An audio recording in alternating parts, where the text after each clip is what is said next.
Selam arkadaşlar, hepinize güzel bir gece diliyorum. Saat 10. Cumartesi gecesindeyiz. Dedim ki bir tane video yapayım. Bu videonun esasında temel konusu şu arkadaşlar. Rukiye Solak biliyorsunuz bikini model. IF Pro League'de özellikle bu sene sezonuna başladı. Birkaç tane de şova çıktı. Bugün bir tane daha şova çıktı. Dereceleri ortada. Şimdi burada benim özellikle Avrupa konusundaki düşüncelerimi bilmeyenlere ufak bir özet geçeyim. Avrupa'da özellikle belli başlı formlar maalesef ki top 1, top 2 noktasında maalesef ki yer alamıyor. Bunun en büyük sebeplerinden bir tanesi, yine söylüyorum, podyumların özellikle bikinide ve aynı zamanda birçok kategoride karma olması. Ve maalesef ki Rukiye'de bunlardan müzdarip bir şekilde hep arka plana düşüyor. Şimdi podyumun çoğunluğuna göre ve aynı zamanda Bodrum'daki gençlik skalasına göre, yani yaş skalasına göre Rukiye yaş itibariyle aralarında büyük gözükse de skalada esasında vücut formu olarak inanılmaz bir şey. Bikini top modelde özellikle Olimpiya top 10 noktasına baktığımız zaman bütün kriterleri kapsıyor. Yani alt üst dengesiyle inanılmaz.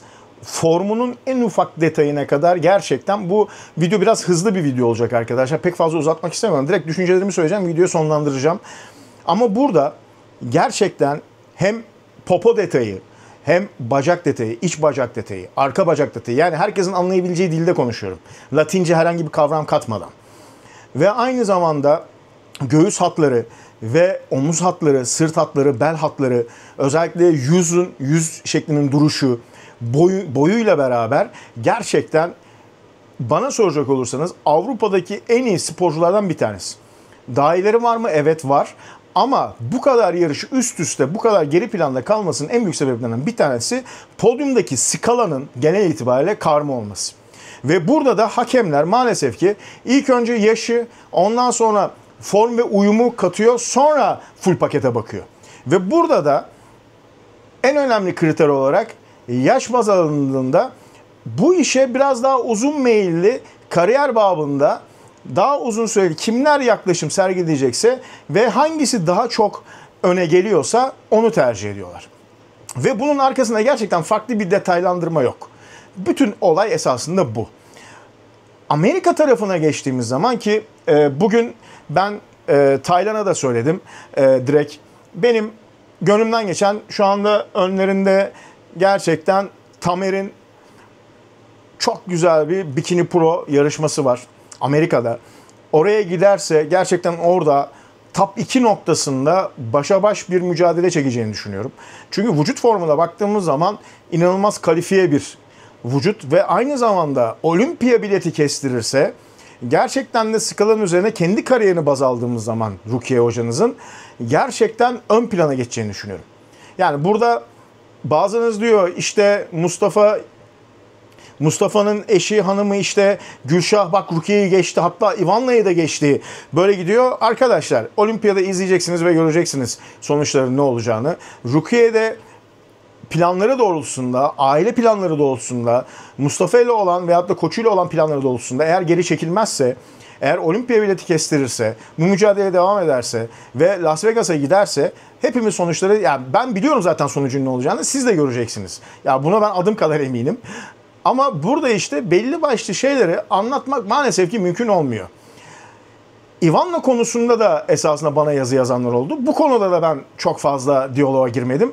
Çünkü neyi anlatsam insanlar bakıyorlar. Ya taraf gözüyle bakıyorlar. Arkadaşlar burada taraf mevzu bahis değil. Burada bu işi bilen, kime sorarsanız sorun Avrupa'da, hangi promotora, hangi antrenöre, ama bizim komitemize bağlı.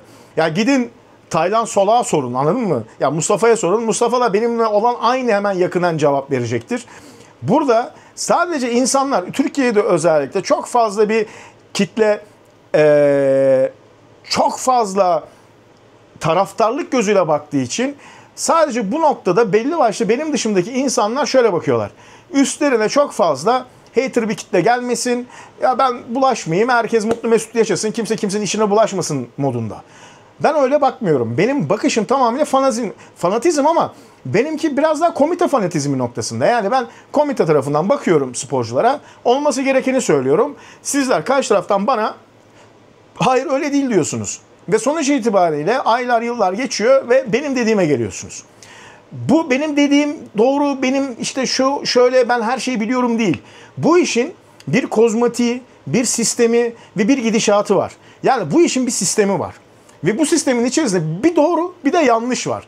Yani yanlışın veya doğrunun içinde de parantezler yok. Ya da o başlıkların altında farklı başlıklar da yok.